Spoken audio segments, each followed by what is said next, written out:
নমস্কার। অন্নপূর্ণা যোজনায় এবার খুশির খবর।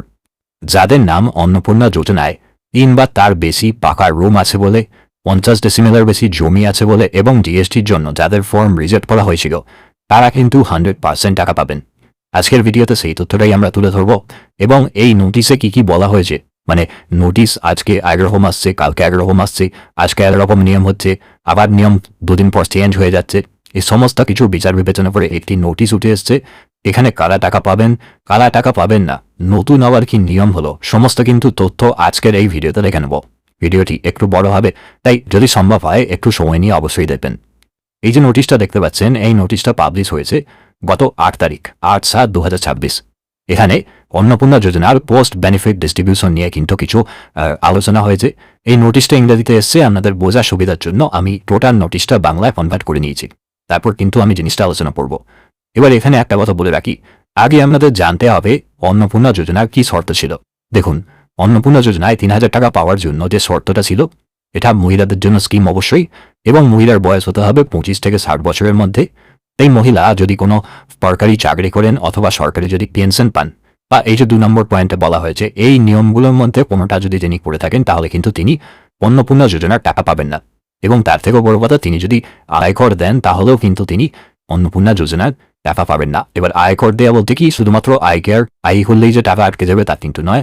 যদি কারোর ইনকাম ১২ লাখ টাকা বা তার বেশি হয় এবং তিনি যদি সরকারকে ট্যাক্স দেন, মানে তার ইনকাম এতটাই বেশি যে সরকারকে তাকে ট্যাক্স দিতে হয়, তাহলেও তিনি কিন্তু অন্নপূর্ণা যোজনা পাবেন না। এটা ছিল বেসিক শর্ত এবং এটাই ছিল একমাত্র শর্ত অন্নপূর্ণা যোজনার টাকা পাওয়ার। পরবর্তীকালে দেখা গেল যারা এই সমস্ত শর্ত পালন করে ফর্ম জমা দিয়েছে, সেক্ষেত্রে তাদের ফর্ম রিজেক্ট করা হয়েছে, যেখানে ৪/৭/২০২৬ মানে ৩/৭/২০২৬-এ টাকা দেওয়া হয়েছে। অন্নপূর্ণা যোজনার জুন মাসের টাকা যেটা জুলাই মাসে দেওয়া হয়েছিল, না ৩/৭ নয়, ওটা ১ জুলাই ২০২৬-এ দেওয়া হয়েছিল। ঠিক আছে, ডিবিটির মাধ্যমে টাকা ছাড়া হয়েছিল। এখানে অনেকেই টাকা পেয়েছিলেন, অনেকে টাকা পাননি। টোটাল ১,৬২,০০,০০০ মানুষ আবেদন করেছিলেন, টাকা পেয়েছিলেন ১,২২,০০,০০০। ২৭,৮৩,০০০ মানুষের নাম বাদ দেওয়া হয়েছিল এই কারণেই তারা ফর্মে দেখিয়েছিলেন যে তাদের ৩টির বেশি পাকা ঘর আছে, তাদের পরিবারের কেউ জিএসটি দেয় এবং তাদের পরিবারের কেউ ইনকাম ট্যাক্স দেয়। এখানে কিন্তু চলে এলো পরিবারের কথা। প্রথমে যে শর্তের কথা বলা হয়েছিল, এখানে বলা হয়েছিল তিনি যেন আয়কর না দেন, মানে সেই মহিলা যেন আয়কর না দেন, তবেই তিনি কিন্তু টাকা পাবেন। কিন্তু তারপর মানে ১ জুলাই যে টাকা দেওয়া হলো, তারপর যে মিটিং হলো ৪ তারিখে, সেই মিটিংয়ে দেখা গেল কি কোনো মহিলা হয়তো লিখেছেন তিনি নিজে আয়কর দেন না, কিন্তু তার পরিবারের অন্য কোনো ব্যক্তি হয়তো ইনকাম ট্যাক্স দেন, এটা তিনি ফর্মে দেখিয়েছেন, সত্যি কথা দেখিয়েছেন। তিনি হয়তো দেখিয়েছেন তার পরিবারে ৩টি বা তার বেশি রুম আছে, এটাও তিনি সত্যি কথা দেখিয়েছেন, যার ফলে তার ফর্মটা প্রফেশনালি রিজেক্ট হয়ে গেছে এবং তাকে পরবর্তীকালে আন্ডার এনকোয়ারিতে রাখা হয়েছে, মানে তার এনকোয়ারি হবে, তারপর ব্যাপার হবে। এবার এই কারণের জন্য অনেকেই ভয় পেয়ে গিয়েছিলেন। তারা ভাবছেন যাদের ৩টের বা তার বেশি ঘর আছে, তারা হয়তো লিখেছে তাদের ৩টের বেশি ঘর নেই, তার পরিবারে কেউ হয়তো জিএসটি আছে, তিনি সেটাকে মেনশন করেনি, অন্য কেউ আর কি, সে মিথ্যা কথা লিখে টাকা পেয়ে গেল, কিন্তু যে সত্যি কথা লিখেছে সে টাকা পেল না। যদিও অন্নপূর্ণা যোজনার এটা তো শর্ত থাকেনি যে ইনকাম ট্যাক্স পরিবারের কেউ দিলে টাকা পাবে না বা ৩টার বেশি রুম থাকলে টাকা পাবে না, এরকম তো কোনো ব্যাপার থাকেনি, যার ফলে একটা প্রচুর বিক্ষোভ শুরু হলো। তাই বিক্ষোভের বশবর্তী হয়ে বহু জায়গায় কিন্তু হাসান্তি শুরু হয়েছিল, এটা আমরা দেখেছি। যার ফলে ৮/৭/২০২৬ একটি মিটিং হয়। তাই মিটিংয়ে স্পষ্ট করে দেওয়া হয় বেশি জমি থাকলেও টাকা দেওয়া হবে বা ৩টির বেশি ঘর থাকলেও টাকা দেওয়া হবে। এই যে নোটিশটি পাবলিশ হয়েছে এটা সম্পূর্ণ ইংরাজিতে আছে, আমি আপনাদের বোঝার সুবিধার জন্য এটা বাংলায় ট্রান্সলেট করে দিচ্ছি। আদের সুখবরটা দেবো এবং কারা টাকা পাবেন না তাদের কথাটাও আমি কিন্তু বলবো। এখানে দেখুন একটা পয়েন্টে বলা হয়েছে তাকদার ভিডিও, তাকদা বলে একটা কোনো জায়গা আছে, সেখানকার ভিডিও সাহেব তিনি জিজ্ঞাসা করেছিলেন যে সমস্ত পরিবারের মহিলারা জিএসটি প্রদান করেন, যাদের ৩ বা তার বেশি ঘর রয়েছে অথবা ৫০ ডেসিমেলের বেশি জমি রয়েছে, তাদের আবেদন বিবেচনা করা হবে কিনা, এই নিয়ে একটা প্রশ্ন ছিল। মানে এগুলো তো বিডিও অফিস থেকে ভেরিফাই করা হচ্ছে, তো তার অঞ্চলে এরকম মানুষ আছেন যাদের ৫০ ডেসিমেলের বেশি জমি আছে, তাদের আবেদনগুলো অ্যাকসেপ্ট করা হবে না রিজেক্ট করা হবে। এখানে কিন্তু স্পষ্ট জানিয়ে দেওয়া হয়েছে, যে মিটিং হয়েছে সেখানে জানিয়ে দেওয়া হয়েছে ১৯/৫/২০২৬ তারিখে ২৪১১ WCD নাম্বার বিজ্ঞপ্তি অনুসারে তদন্ত করতে হবে এবং সেই অনুযায়ী সুপারিশ করতে হবে। এবার ১৯/৬/২০২৬ প্রথম যে অন্নপূর্ণা যোজনার নোটিশটি বেরিয়েছিল, যেটা হচ্ছে এটা, যেখানে বলা হয়েছিল বয়স হতে হবে ২৫ থেকে ৬০, সরকারি চাকরি যদি কেউ করে, মানে যে মহিলা আবেদন করবে তিনি যদি সরকারি চাকরি অথবা পেনশন পান তাহলে তাকে টাকা দেওয়া যাবে না, কিন্তু তার পরিবারের যদি কেউ সরকারি চাকরি বা পেনশন পান তিনি কিন্তু টাকা পাবেন। পরিবারের কেউ কি করছে তার উপর তার টাকা পাওয়ার কিছু ম্যাটার পড়ে না, এবং তিনি যেন আয়কর না দেন, এই শর্তগুলো কিন্তু মেনে চলতে বলা হয়েছে। তাই সে হিসাবে ধরতে গেলে এখানে যেটা প্রশ্ন উঠে আসছে যে তাদের ভিডিও সাহেব প্রশ্ন করেছিলেন তাদের 50 ডেসিবেলের বেশি জমি আছে, তারা কি টাকা পাবে? তার মানে তারা টাকা পাবে, কারণ এখানে বলা হয়েছে সেই অনুযায়ী সুপারিশ করতে হবে। 50 ডেসিবেলের জমির কথা আগে বলা হয়নি, তাই কোনো মহিলার পরিবারে যদি 50 ডেসিবেলের বেশি জমি থাকে তাহলে তিনিও টাকা পাবেন। এখানে যে কথাটা বলা হচ্ছে তার অর্থ হচ্ছে এটা। এবং তার থেকেও বড় কথা, যদি 3 বা তার বেশি পাকা ঘর রয়েছে যার ফলে অনেকের নাম রিজেক্ট করা হয়েছে, এরকম যদি কেউ কারণ দেখায়, মানে কেউ ফর্ম ফিল আপ হয়তো করেছে, তিনি হয়তো লিখেছেন তার 3 বা তার বেশি পাকা ঘর রয়েছে, তিনি হয়তো জয়েন্ট ফ্যামিলিতে বসবাস করেন, এই কারণে যাদের ফর্ম রিজেক্ট করা হয়েছে এবং যেগুলো আন্ডার এনকোয়ারিতে রাখা হয়েছে, সেগুলো যখন এনকোয়ারি হবে তখন কিন্তু সেগুলোকে অ্যাপ্রুভাল দিয়ে দিতে হবে। এখানে যে কথাটা বলা হয়েছে তার অর্থ কিন্তু এটাই। এখানে দেখুন, আমি ইংরাজি নোটিশটা এখানে বার করছি, এখানে দেখুন, আমি একটু নিচের দিকে নামাচ্ছি, এখানে দেখুন এখানে জিজ্ঞেস করা হয়েছে, ভিডিও সাহেব প্রশ্ন করেছিলেন এই যে জিনিসগুলো আছে জিএসটি, 3 বা তার বেশি রুম, 50 ডেসিমেলের বেশি জমি থাকলে পাবে কিনা, মানে তাদেরকে কনসিডার করা হবে কিনা। এখানে বলে দেওয়া হয়েছে, এটা পরিষ্কার করে দেওয়া হচ্ছে, এই এনকোয়ারি যখন হবে তখন 2411 WCD নোটিশ, মানে 19/5/2026 যেটা প্রকাশিত হয়েছে সেই অনুযায়ী তাদেরকে অ্যাপ্রুভাল দিতে হবে। আর মানে যারা চিন্তা করছিলেন তাদের কিন্তু চিন্তার কোনো কারণ নেই।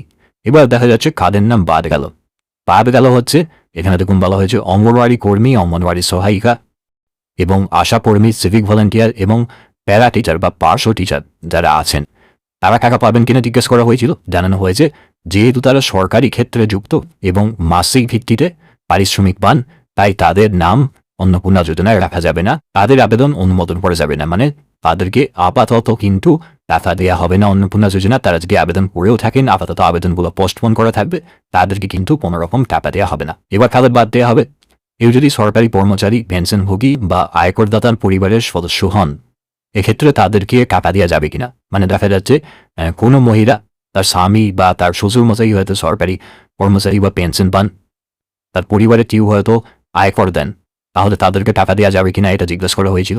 কারণ মূল বিজ্ঞপ্তিতে পরিবারের সদস্যদের কথা উল্লেখ নেই, ঠিক আছে, এটা আগেও আমরা দেখেছি। এই বিষয়ে জানানো হয় এই পরিবারের আবেদনকারীদের আপাতত অনুমোদিত তালিকায় আনা যাবে না, প্রকৃত অভাবী এবং যোগ্য মহিলাদের অগ্রাধিকার দিতে হবে। তার মানে এখানে যারা প্রকৃত গরিব, যে মহিলার পরিবারে কেউ সরকারি চাকরি করে না বা সরকারি পেনশন পায় না, শুধুমাত্র তাদেরকেই আগে টাকা দিতে হবে। তারপর যদি কোনো হয়তো কোটা ফাঁকা থাকে তাহলে হয়তো তাদের কথা ভেবে দেখা হবে। আপাতত তারা সরকারি কর্মচারী এবং সরকারি পেনশনভোগী, ঠিক আছে, এবং যারা ইনকাম ট্যাক্স দেয়, এরকম কোনো পরিবারের কোনো মহিলা যদি থেকে থাকেন তাহলে কিন্তু তারা টাকা পাবেন না।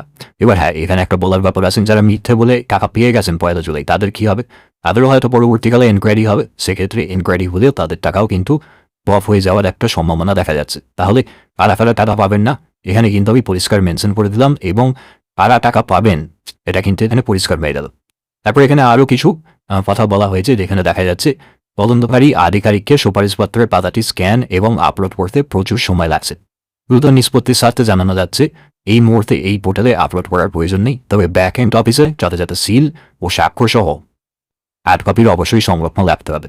অর্থাৎ যিনি তদন্ত করছেন বা যিনি এনকোয়ারি করছেন, তিনি যে সুপারিশ করছেন যে পাতাটি, এই পাতাটি যদি স্ক্যান করতে হয় এবং আপলোড করতে হয় প্রচুর সময় লাগছে। কারণ আমরা আগের একটা ভিডিওতে দেখেছিলাম যেখানে বলা হচ্ছিল পারিবারিক গিয়ে এনকোয়ারি করতে হবে এবং এনকোয়ারি অফিসার অ্যাপ্রুভাল দিতে হবে, এই অ্যাপ্রুভালের যে কপিটি আছে সেটাও আপলোড করতে হবে। কিন্তু যেহেতু এখন সময় লাগছে তাই এখন আপলোড না করলেও হবে, তবে কপিটা সংরক্ষণ করে রাখতে হবে অফিসে, পরবর্তীকালে কিন্তু এটা প্রয়োজন হতে পারে। এবার যারা অফলাইনে আবেদন করেছেন তারা স্ট্যাটাস চেক করতে পারছেন না, অনলাইনে বললে একটা স্ট্যাটাস দেখা যাচ্ছে, অফলাইনে বললে স্ট্যাটাস দেখা যাচ্ছে না। তার ফলে প্রচুর মানুষ বিডিও অফিসে জমা হচ্ছে। এখানে এনআইসিকে বলা হয়েছে 9/7/2026 তারিখের মধ্যে এমন ব্যবস্থা করতে যাতে নাগরিকরা অফিসে জমা দেওয়া ফিজিক্যাল আবেদনগুলি স্ট্যাটাস চেক করতে পারে। এবার যারা অফলাইনে জমা দিয়েছে তারা তো কোনো রসিদ বা রিসিট কপি পায়নি, এক্ষেত্রে পোর্টালে হয়তো, মানে অন্নপূর্ণা যোজনার পোর্টালে হয়তো এমন একটা সিস্টেম আনা হতে পারে যেটা না হয়তো, দেখুন যেহেতু ফোন নাম্বার দিয়েও হয়তো চেক করার অপশন দিতে পারে, অথবা আধার নাম্বার মারলেও হয়তো কি স্ট্যাটাস আছে সেটা চেক করা যাবে, এরকম একটা অপশন কিন্তু আনা হচ্ছে। মোটামুটি এই যে নোটিশটা দেখছেন এটা হচ্ছে টোটাল 5 পাতার একটা নোটিশ। আমি বেসটাকে একটু ছোট করে দিচ্ছি তাহলে আপনারা বুঝতে পারবেন। এটা হচ্ছে প্রথম পাতা, এটা দ্বিতীয় পাতা, এটা তৃতীয় পাতা, তারপর চতুর্থ এবং একদম শেষে আছে পঞ্চম পাতা। নিচে সিগনেচারও আছে দেখতে পাচ্ছেন। মোটামুটি এখানে কারা টাকা পাচ্ছেন এবং কারা টাকা পাচ্ছেন না এটা কিন্তু খুব ভালোভাবে স্পষ্ট করে দেওয়া হয়েছে। এবং কিছুদিন অন্তর অন্তর গুগল মিটে মিটিং হচ্ছে এবং মিটিংয়ে যে সারমর্ম উঠে আসছে বা জিস্ট যেটা উঠে আসছে সেটাই কিন্তু এখানে এই নোটিশ আকারে আপলোড করে দেওয়া হচ্ছে। এ কি প্রশ্ন করেছেন, কোন কোন মানুষ উপস্থিত ছিলেন, কারা কারা টাকা পাবেন, কারা কারা পাবেন না, কী কারণে বাদ দেওয়া হচ্ছে, এই সমস্ত তথ্যগুলো কিন্তু এই নোটিশে আপলোড করে দেওয়া হয়েছে। আপনারাও চাইলে কিন্তু নোটিশটা দেখে নিতে পারেন। যেহেতু ইংরেজিতে এটা দেওয়া আছে এই জন্য আমি এটা আমাদের সুবিধার জন্য বাংলায় কনভার্ট করে নিয়েছি, যাতে আপনাদের বুঝতে সুবিধা হয়। তবে সুখবর একটাই, যাদের 3টি বা তার বেশি পাপার রুম আছে বলে ফর্ম রিজেক্ট হয়েছিল বা পরে আন্ডার এনকোয়ারিতে চলে আছে, তাদের উপরে এনকোয়ারি হওয়ার পর তারা 100% টাকা পাবেন। এই নিয়ে কিন্তু কোনো সমস্যা নেই। আজকের ভিডিও এখানেই শেষ করছি। ভিডিও যদি ভালো লেগে থাকে অবশ্যই লাইক করবেন।